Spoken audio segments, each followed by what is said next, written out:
were on the gray board, I would have protested against the tactics of the man who served, in fact, as the prosecuting counsel, a man appointed not by the board, by Louis Strauss. I'll show you. And we go through the video, but at any time, if you want to ask questions at any point during the course, just holla, and we'll more than happy to answer any of your questions. But the trip is a pretty comfortable trip, is what I would tell you. We'll kind of narrate as we go along. The trip's pretty comfortable. The flight, we took flight from DC down to Miami. BW out of Miami. BW out of Miami, then Miami down to Quito. Yeah, and then we'll do a tour at Quito. And Quito is a nice town. I really like Quito. Quito was a pleasant place.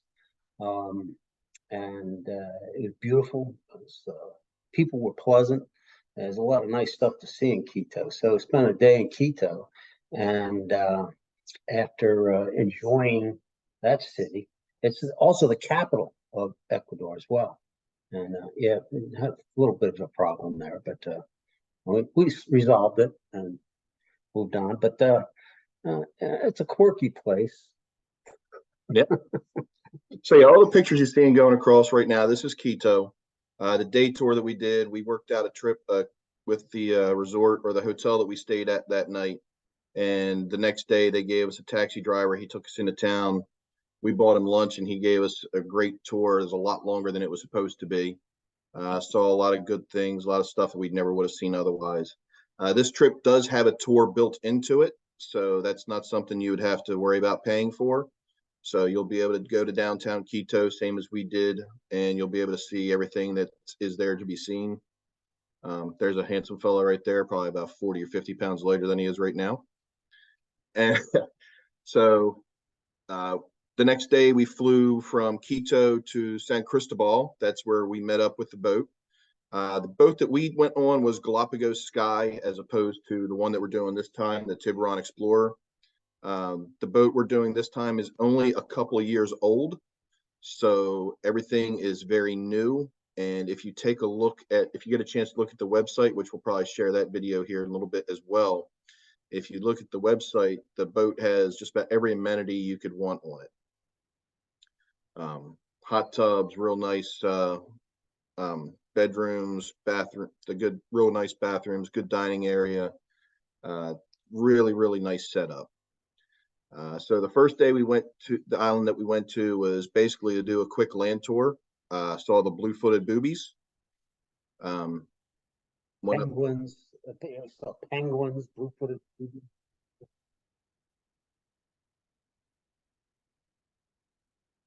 So first dive was a pretty easy dive. It was really just to get comfortable with the gear, get comfortable with the diving, the current, everything that was there. A lot of people have said that the Galapagos is difficult diving. It's different diving. It's not difficult diving. So there is currents. You do grab onto the rocks to hold yourself in place, and there's no real coral. It's all lava formations. So you don't get upset if you grab onto the lava. You're not going to hurt the coral. It's not going to die. But there's tons and tons of life that you wouldn't see any other way. Turtles, white-tip sharks, hammerhead sharks, mobilas, Galapagos sharks. If you dove for megalodon teeth, that's more like you're really not going to break that pretty dive for more in you overweight yourself, you drop down, and you basically nestle yourself into between some cracks in the rocks, and you watch the show go by. And that's pretty much what you do. Occasionally, you're going to get up and you're going to swim to another location, or move to another location. And there is current. Sometimes it can be strong, but typically you're close to the bottom. You're just going to pull yourself along a short distance to another location and sit down, literally, and wedge yourself in and watch the show go by. Now you're also on the side of a mountain a lot, so you'll see a few shots. Yeah, this is, if you're looking on the screen, you're going to see, this is what you see go by. Just hundreds of these things go by. It's just truly stunning to watch the amount of life that just streams by you. You just can't, I can't, I can't relay to you what the thrill it is. And the cameras just aren't picking up what you see. I tried your hardest to pick up what you see. It's just, you can't. It's hints at what you're going to be, what your eye is going to pick up and see on this stuff. But the main thing is it's not what I call pretty diving. So if you're used to diving in the Caribbean, where you got to be perfectly weighted and your buoyancy has got to be just perfect, that's not like that. You're gonna do a negative back roll off the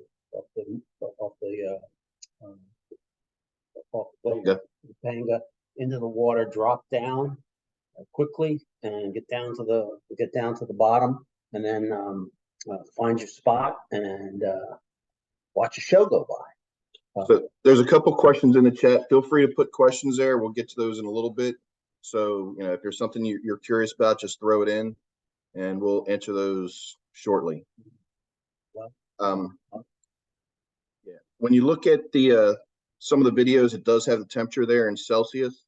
So 23 Celsius is 73.5 degrees Fahrenheit. We were wearing, for the most, well, there you go. That dive was 78 degrees Fahrenheit. So for the most part, they recommend you wear a 7 mil or a dry suit. I went with a 5 mil and had zero issues the entire time. I wore a hood for 2 dives. And that was the very first one because I didn't know any better. And that was the dive where they said, this one will be cold. You will want to wear your hood. John was wearing an old 7 mil, which, the neoprene was crushed a little bit. So he went ahead and used that one, which is essentially a 5 mil anyway. Visibility, as you can see in the pictures, that's looking up. That is about 60 to 70 feet above us. And you're seeing those hammerheads perfectly clear. When you look down, you can see another 70 to 80 feet below you, and you'll see the same hammerheads down below you.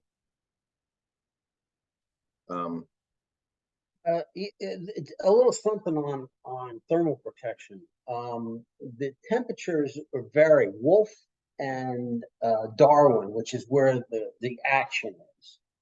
That's where the Mubulas and the hammerheads are. That's what those are all the money shots. Those are actually the warmest islands. The temperature there is 70 and above, 70 to 78 degrees. You get pretty warm there. The other islands, though, are where it gets cold. The other islands that you're on, that can drop down into the low 60s at times. And one of my dives, it read 62, so it can get a little chilly on a couple of dives. But most of the rest of the islands were in the mid to upper 60s, 68, 68, that type of thing, into the 70s. But like I said, Wolf and Darwin, those are actually pretty warm. So that was a pleasant surprise. So it depends upon what your own personal comfort level is. If you run cold, yeah, you're going to want to wear hood and gloves all the time. If you run warm, then you probably get away without a hood. And like I said, I would definitely recommend gloves that more for protection of your hands than for warmth. Because you are going to be grabbing a hold of the rocks and stuff. So you want to have gloves that you don't have to worry about grabbing a hold of something, scraping your hands up. So, yeah. So one of the questions was around reef hooks. They were perfectly fine if you wanted to use a reef hook. You can see here, John probably could have used one to hold himself in place as he's kicking like crazy and not moving. The current does get strong, but I called this diving essentially underwater mountain climbing, because you get down, you hold onto the rocks, you pull yourself up to the edge where you want to be, and then you sit down, like John said, you watch the show. When you get done at the site you're on, you basically let go of the rock and you do a drift dive 100 feet to the next spot where you grab on, start watching again. It's very easy diving. Once you get near the end of your dive, or you're starting to run out of air, whatever, we would actually swim straight off the rock to out towards the light into the blue. And once you get out into the blue, the current subsided a little bit, and you did your surface interval, and you came up to the boat. Anybody that hasn't done a liveaboard before, the way that this works, you're not allowed to dive off of the liveaboard. So they have pangas, which are essentially a Zodiac, and you would everybody loaded onto the Zodiac, onto the panga with your gear on, and then you put your fins on once you got onto the boat, onto the panga. Did, like John said, did the backward roll off of the boat into the water, straight down. And then at the end of the dive, you came up, you took your gear off, you handed that onto the boat, they pulled it up on, and you climbed up the little ladder onto the panga. So very easy off, very easy on, and really nice dives. Let's see, what other questions? As far as, go ahead. As far as the pangas are concerned, entry and exit, it's back roll off the panga. You get on the panga and you're fully kitted up on the panga. And then you go out to the site, and then you, handsome devil. Then you do a back roll. You do a back roll into the water and down to the spot. And then to come up, after you finish your safety stop, you come up, you swim up to the panga, and the guy on the panga, first thing you do is you're going to pull out your weights. You hand your weights up to the guy on the boat, and then the next thing you're going to do is you're going to take off your BCD and hand your BCD up to the gentleman on the boat. And then you're going to work your way down the panga. There's a rope on the side of the panga. You work your way down to the rope, and then there's a ladder on the back of the boat. Hand up your fins, and you climb up on the ladder and get on the panga. It actually works out pretty well. And just back that up. Can you back that up a little bit? I just want to show them the clip.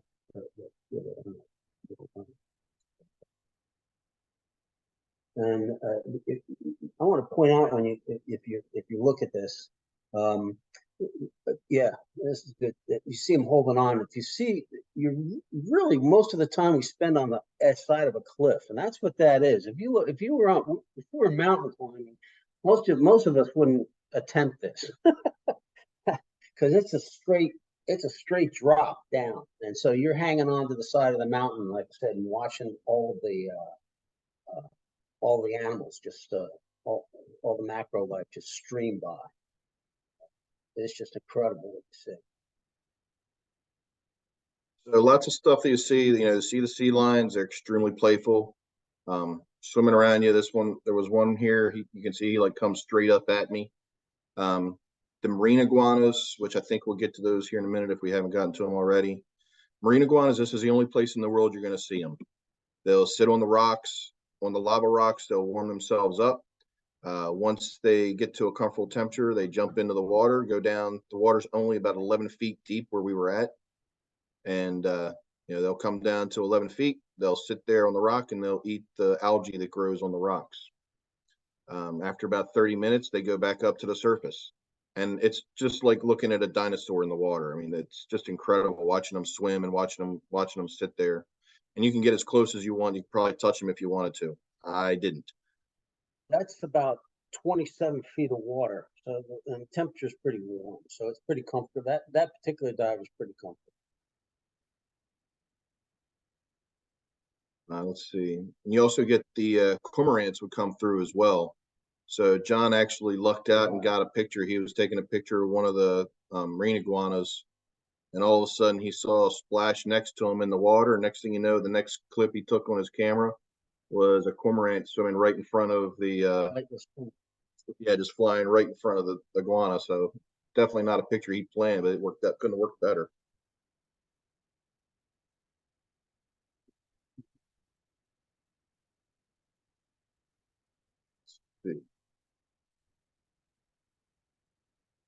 else can you think of? No, the, the, the other thing too is I gotta say that the food on these trips is amazing. If you've never done a liverboard before, the food is just really incredible. They do a really good job of food on these boats.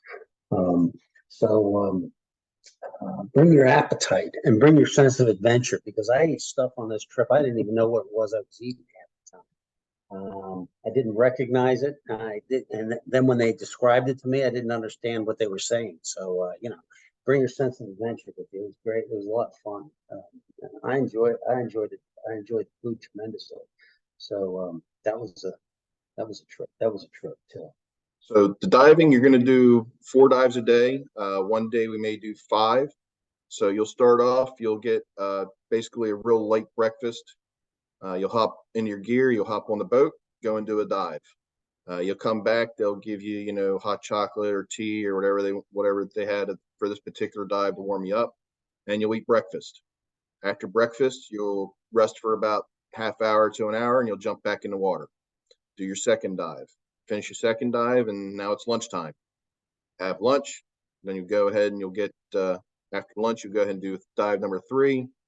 Come back from that, take about an hour to 2 hour break, and then you're hopping in the water to do dive number 4, getting out for dinner time. On the day you do 5 dives, that one will be your night dive. So about 7 o'clock, 8 o'clock at night, you'll go ahead and do your night dive.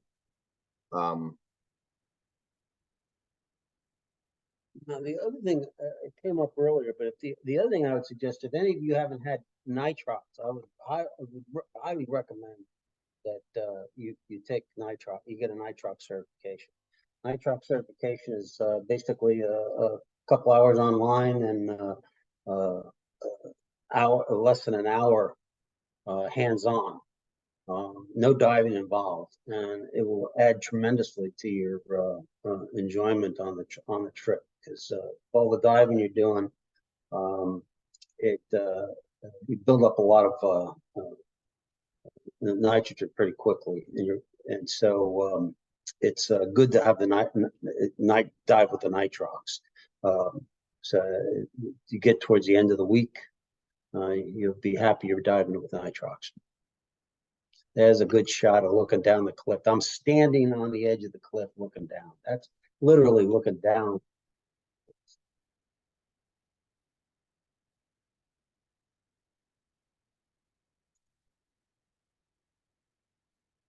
There's Elephant Rock there. That's Wolf Island. But Paul said earlier, this is a once in a lifetime trip. John and I are lucky enough to get to do it a second time, but it truly is a once in a lifetime trip to do this. The shop is not planning on doing another one anytime soon.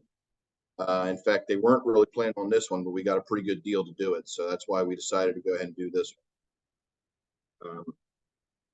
Look cold. Yeah, when we went, it was a little bit chillier out at the time. And the water on the Panga does get a little rough. You can see it coming over the front of the boat there.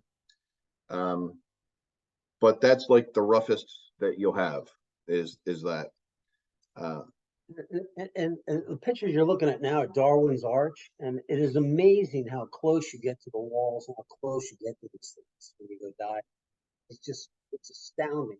I mean, most of your life you look on National Geographic Channel, you watch these shows, and you see pictures of them, and there you are, you're diving right next to it. I mean, it is just stunning how close you are to these things that you've seen pictures of your entire life, and there they are, right there, right on top of it. It's just enough. It's just enough to make you smile.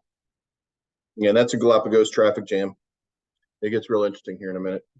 And it's these guys get mad to talk about the drivers who lose their temper.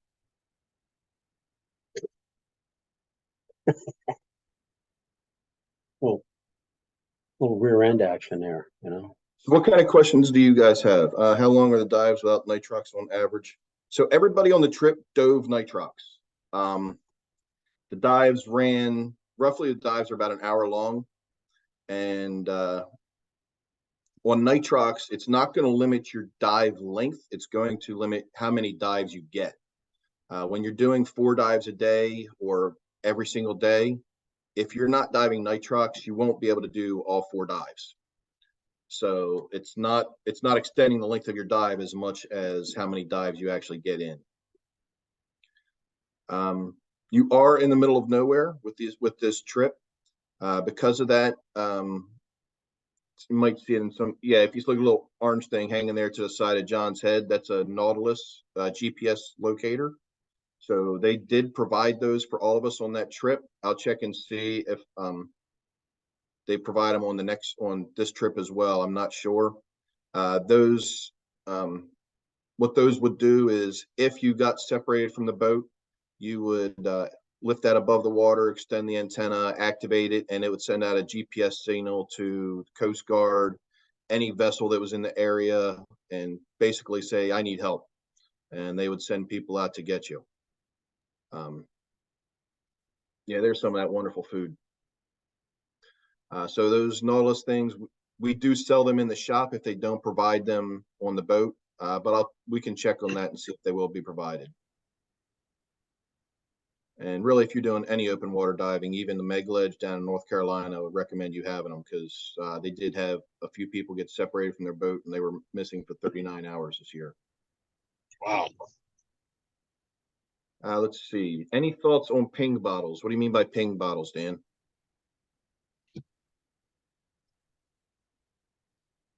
Sorry, I meant pony bottles. It must have corrected.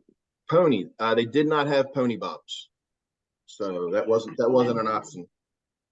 Okay. That's what your buddy's for. Yeah. Yeah, that's what I was thinking. Yeah, you buddy up pretty good. Thanks.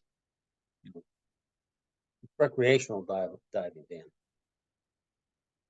So Don't confuse people. So this, I definitely do recommend sticking with your buddy on this dive.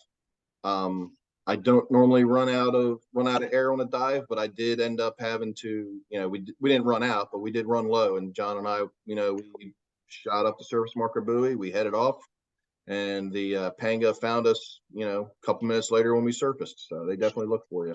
Yeah, it's basically a drift dive for all intents and purposes. You've done a drift dive. The group tries to come up together, but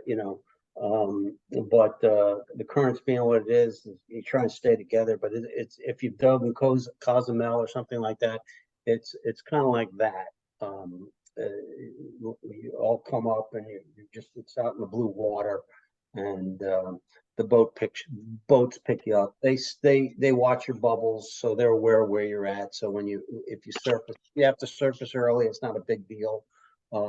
They can pick you. They'll know where you're at, and they'll spot you and pick you up. At the usual open water diving, in that situation, you're going to want to have some kind of reel, like a finger spool and a surface marker buoy. If you have to surface by yourself someplace, so that's going to be an important piece of gear to have. Like I said, we mentioned nitrox, hood, gloves for some kind of glove to protect your hands with. It should be good. So this trip was actually in July, not June. So the life should be very similar to what we saw then.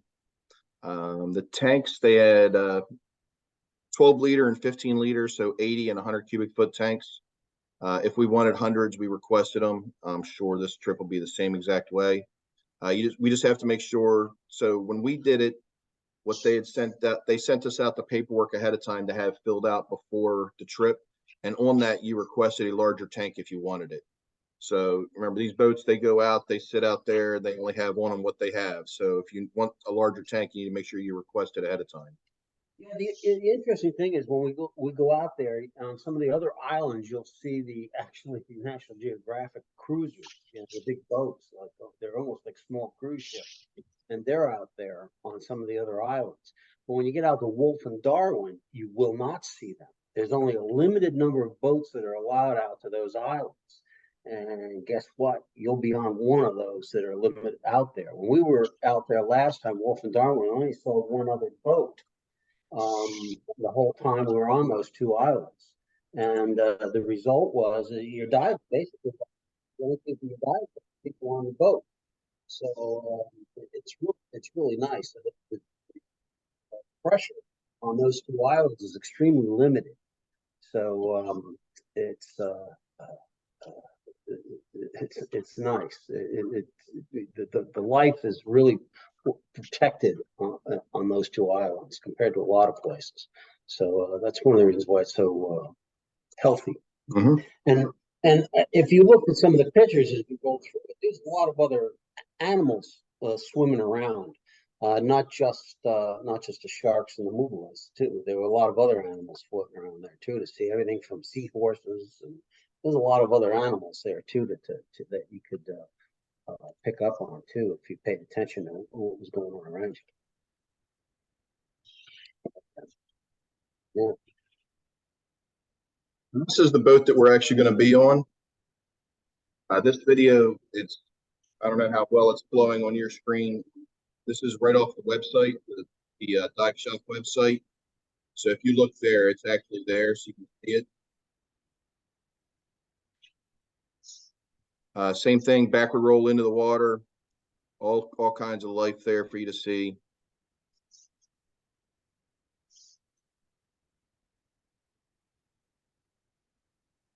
And let's see. The good news is we'll be going in June. That's closer to the season for whale sharks. So. Yeah, we did see one whale shark when we were there, but only if I jumped it. And you had to grab a camera, that's why. Yeah, and sunfish, things like that. When we were there, it was pretty much overcast and cloud. It was pretty cloudy and rainy most of the time we were there. Of course, you don't care when you're in the water. But what it does is, though, it forces a lot of the food that a lot of these animals eat goes deeper. And so the whale sharks and the sunfish, they tended to head deeper water. So we didn't see any of those. So we're hoping that the earlier in the season, when there's more whale sharks around, they're there. Hope for good weather, and then we may be able to see some more of these. Typically you see sunfish and whale sharks that time of year, so it could be really exciting. And in addition to the hammerheads and the mobilas, which we'll see, but we may see some other animals as well.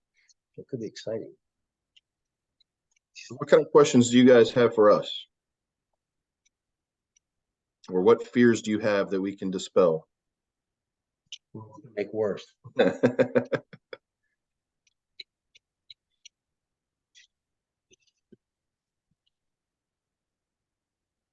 Rich, was there anything that you took on the trip that you wish you would have took?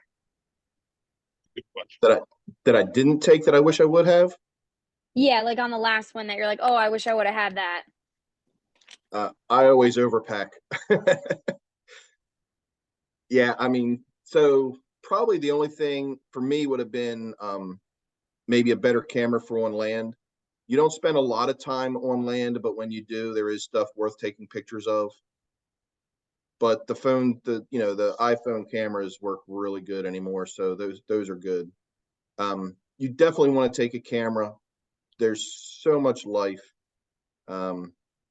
Yeah, there really wasn't anything I could think of that I would have wanted to take otherwise. What about you? No, the one thing I was going to suggest to people is if you're not into cameras, you're not into cameras. But these days, with almost everybody has an iPhone or some kind of phone camera. They make housings for those. I would highly recommend that you look into acquiring the housing for the iPhone and or a GoPro, because like I said, some of these things that you're gonna see, you're just you'll have them up here, but you're gonna want to show people. You're going to want to show family and friends when you got back that, yeah, no, this is real. This is not just on National Geographic. This is real. So, and I saw it, and here's the proof that I saw it.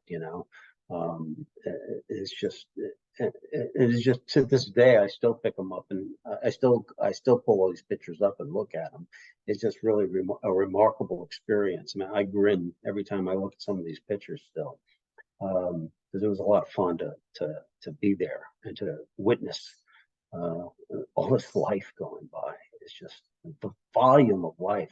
You go diving in the Caribbean, and sometimes if you've been in different places, you see a bait ball, right? And you look at the bait ball and you go, wow, look at all that life.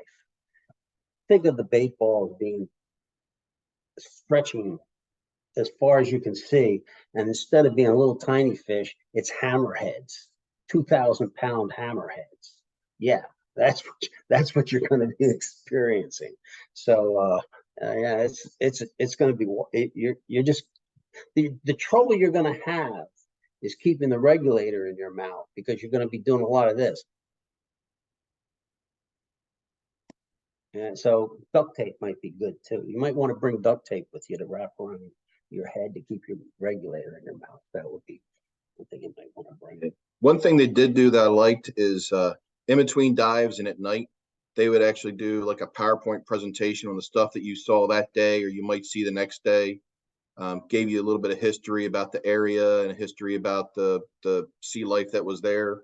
So you knew, oh, okay, that's pretty neat. I didn't think about this puffer fish or whatever, porcupine fish, whatever it might be. And they, real good explanation about everything. And that did help out a little bit as well. Yeah, it's just going to be a hot tub on board. There's not really enough room for a pool. The boat's only a little bit more than 100 feet long. Typically the boat cruises at night, and then so you wake up in a different island in the morning. So dive during the day, cruise at night. I did see one question earlier about activities or things to do on the boat. Really, you're diving so much, you're going to be tired. You're going to want to get some rest when you're not diving. So, have a couple drinks at the end of the night with everybody, talk about what you saw, share pictures. There is TV, there is movie that most likely going to have like DVDs or Blu-rays and board games, books. I've been on a few different liveaboards. They all had some sort of book selection for you. It's something to keep you occupied outside of anything. There is cell service when you are near the main islands. Once you get out to Wolf and Darwin and the outer islands, there is nothing. Nada. They do have a satellite phone on the boat, which you can pay to use if you want to. It is not cheap, and unless it's a real emergency, it's definitely not worth it. Yeah. And one other thing I will tell you, we get to the end of the trip, and you go on the island where the turtles are, and you spend a day walking around the town, and there's all these shops with souvenirs in them, and they have all of the T-shirts there. And I forewarn you, all those T-shirts there, it's European sizes. So if you see something that says large or extra large, yeah, it's not. Okay, yeah, it's a lot smaller. And so, like, if you buy a bathing suit or something that's extra large, it's not extra large. Oh, come on, you look good in that Speedo. It's a lot. Yeah, that Speedo is a lot smaller than you think it is. Okay, so just FYI. Okay, so just when you look at this stuff, just be aware of that when you go shopping on that island for souvenirs. I have shirts that I can't wear. But they look really good. Look really good. Very European-ish. Darwin and Wolf and have a whale shark on them. Yeah. Yeah. What do you recommend for suits? 5 mil, 7 mil? So the wetsuits, yeah, it's really your personal preference. Everybody's temperatures that they can withstand is different. Like I said, I did a 5 mil for the entire trip and I was fine. I wore 3 mil gloves every dive, and I had a hood that I wore for 2 dives. We had a couple people on the boat. They went with a 7 mil suit. everybody on their group went with a 7 mil suit, and they were happy. Nobody was really complaining. We had one gentleman that had they were interesting. One gentleman had a dry suit to start the trip. When he realized that it leaked more than the wetsuits did, he shifted over to a wetsuit, which they had on the boat that he could rent, so he was still covered. But for the most part, it's really what you're comfortable with in 75 to 80 degree temperatures. Yeah. Keep in mind, some of the dives will be in the 60s. So, you know, it's your personal preference. Like I said, if you run cold, 7 mil. If you run warm, 5 mil is fine. And then you can add or delete a hood depending upon the temperature. Let's see. Any cash tips and fees on credit card? Okay. So the trip that we went on before, credit card was fine. It's, you know, we'll have to check and see if it's still going to be good with this one. That'll be something we follow up on. As far as tipping, they recommend the tip be about 10% the cost of the trip. So this trip is a few $1,000s, so they would expect a few $100s as a tip. And they like for you to give them feedback on how you enjoyed everything and their quality of service. And they don't like one-word answers, because I got my feedback form back so I could fill it out with more information. So yeah, make sure you give them good feedback. They did take US dollars. They didn't have any issue with that. It all spends, and they can take it and exchange it for whatever they need. So yeah.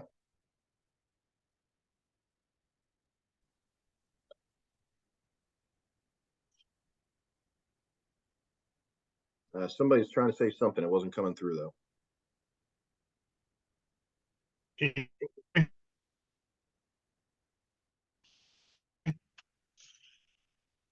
Chad, I can hear you start talking, but it's not coming through. And we lost him. See you later, Chad.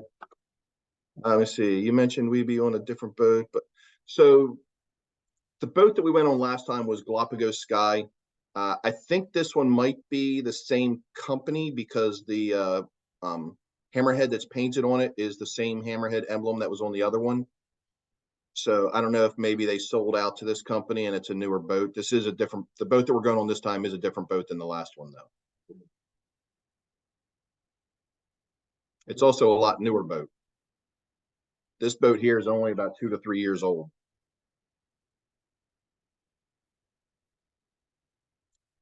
So the open bar was, looking at the website, is included basically all local beers, wines, and liquor.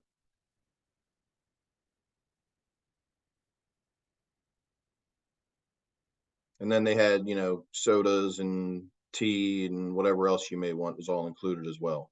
Open bar is just that, open bar. But the one thing to remember though is once you have a drink, you are done diving for that day. So they do watch that. They are very careful about making sure that you don't drink and then go dive.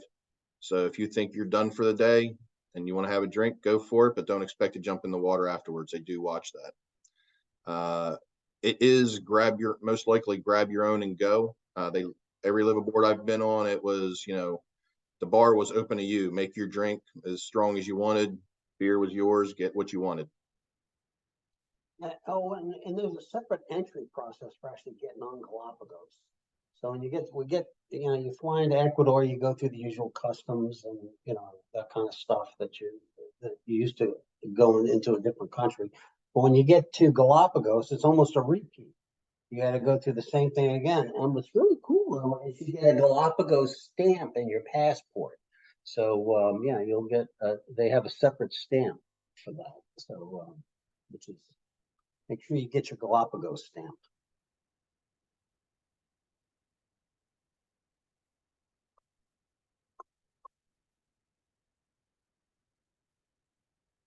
Anything else? All right. What we were shooting for with this was to try and dispel some of the rumors, make sure everybody knew it's not as bad at diving as, you know, some people were being told. We had some people who had not been on the trip telling others that, oh yeah, it's hard diving, you're not going to do well. And it's not that. It's different diving. It is not difficult diving. And it's only different because you're not sitting on the surface to say, I'm okay, and then going down. You're getting in the water, you're going straight to the bottom, you're holding on to the rock, and then the dive guide will come down and say, you okay? I'm okay. And you move on and do your dive. I actually think it's easier than Caribbean dive. Caribbean dive, when you get in the water, and you got to be careful. Your buoyancy has to be just right. Weighting's got to be just right. Everything's got to be perfect.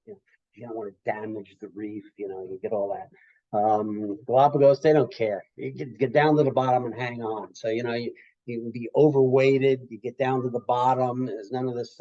You bump into the reef. No one cares. You get down to the bottom and hang on and watch the show go by. That's the thing. And then at the end of the dive, when it's time to leave, you're going to swim out into the blue. You're going to swim out in the middle of all that traffic and head up. It's really good. It's a lot of fun. And so the main thing is just not to be, you just not have to be worried about anything. Like I said, you're not worried about your buoyancy. You're not worried about, not touching the bottom. They tell you don't touch anything. Grab it and hold on for dear life. So it's a lot different dive. And that's why I say it's nice. It's enjoyable. They're very different kind of dive. So yeah. So if you're concerned about the delicacy, no, this is bull in a china shop. You should be enjoying it. Yep. If anybody has any other questions, we'll stick on for a little bit and answer them. Otherwise, you can always stop by the shop, call the shop. You can email John or myself, Rich at somddivers.com, John at somddivers.com. Yep. We make it as difficult as we can. That way nobody ever calls us. No. But yeah, if you guys have any questions, feel free to get in touch. If you've got my cell phone and you want to text me or send me an email or whatever, by all means, I love talking about it. So and before the trip happens, we will get together. We will have a meeting in the lounge. We'll have a get together with pizza and beer or something, and get together in the lounge. So everybody will get the chance to meet with each other who's going on the trip, meet with the other divers, and we'll go over things again for any last minute details for the flight questions and the more detailed questions you might have about the liveaboard, that type of thing. So like I said, a meet and greet with everybody, so we just have an opportunity to say hello to everybody before we get on the boat, get all that stuff out of the way, so we can get the business of diving when we hit the liveaboard. 7 mil wetsuits in stock. We have some Farmer John's that are in stock right now. We did just get a bunch of new 5 mils in, and anything that you want, we can probably get in as well. We're just starting to sell the shark skin. So shark skin has a real nice titanium line and a real nice chill proof line. We are getting those in, I think, within the next week or so. But if there's something there that you want to try out, let us know. We're looking at, stocking up and getting a decent inventory of those as well. So we're more than happy to work with you and get something. Remember, this isn't necessarily a dive for the experienced diver. Somebody with 10, 20 dives under the belt would be just fine. Don't forget, we'll be there. So if you have questions while you're actually on the boat, you have a couple dive masters who'll be there to help you out too. So Can you hear me? Yep, got you, Kevin. Go ahead. yes. All right. So equipment redundancy. I can't run to my truck and get another mask. What do you guys take for redundant equipment that they may not have to rent on the boat? Yep. So I always take, every dive I go on, every trip, I take 2 regulators. I take 2 masks. Those are the things I do redundancy. I also, people laugh at me, but working at a nuclear power plant, I have 2 transmitters and 2 computers on every dive. So if one goes, I've got another. That's not required. Definitely recommend, having an SPG or some sort of a backup. The boat does have wetsuits, BCDs, regulators, Boat has inventory. Boat has regulators you can rent. So if you have a problem, if you don't have, not everybody works at the shop. But, one regulator is fine. But, for instance, I bring 2 masks just in case strap breaks or something, you have a couple masks. But as far as redundancy on everything else is concerned, the boat has extra BCDs and they have extra regulators, so you can rent from them. And they have plenty of zip ties and duct tape. So anything else that happens, you can, if you can't fix it with a zip tie or duct tape, then you don't need it. We should be able to accommodate most everything else. So I would tell you that would be for me, that's what the only thing I take double is extra mask. I do have a save a dive kit though. For instance, my save a dive kit, I have extra batteries. I keep Rich around. I have extra batteries and I have extra. I have a pressure gauge in case the sending unit stops working for some bizarre reason, and the batteries don't help it, then I can continue to dive. But other than that, I don't bring extra gauge. I know some other people. There's some guy here, Tommy. Yeah, I think he brings a couple regulators with him as well, and a couple masks. So it depends upon what your situation is. If you have the wherewithal and you don't mind lugging it around, you have a couple regulators, a couple masks, you're fine. But a couple computers. Some people like to dive with backup computers. That's always good too. But that should be normal standard practice. If you've got it, if you don't have two computers, you don't need two computers. You only need one. Yeah, but they do have a small inventory of stuff as well. If something goes wrong, you can always get it from them, or check with whoever your dive master is. He's probably got something with him. I had Gotcha. that All right, situation. I had a situation like that happen to me when I was down in the Caribbean one time. I had my sending unit stopped working on me, and I couldn't get it operating even with a new battery. So I rented a regulator from the dive shop, and all I did was take the pressure gauge off of it and I remember that. move the sending unit and attach the pressure gauge. That's all. That was Cosmo, and that's how I dove. So I had the computer, gave me all my regular information. I just didn't have the pressure information. I got that from the gauge. So you can get by with. We take care of it. Most problems. All right, thanks. Sure. Yeah.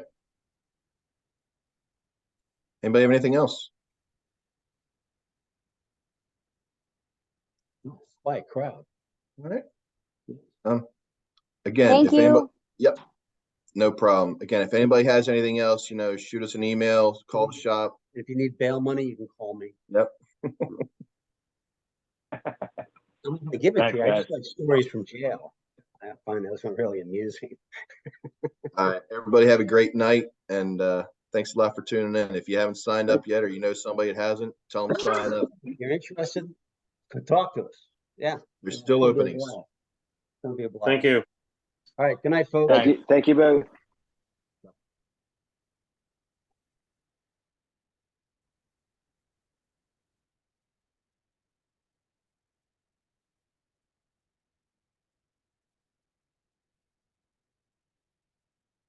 Jay.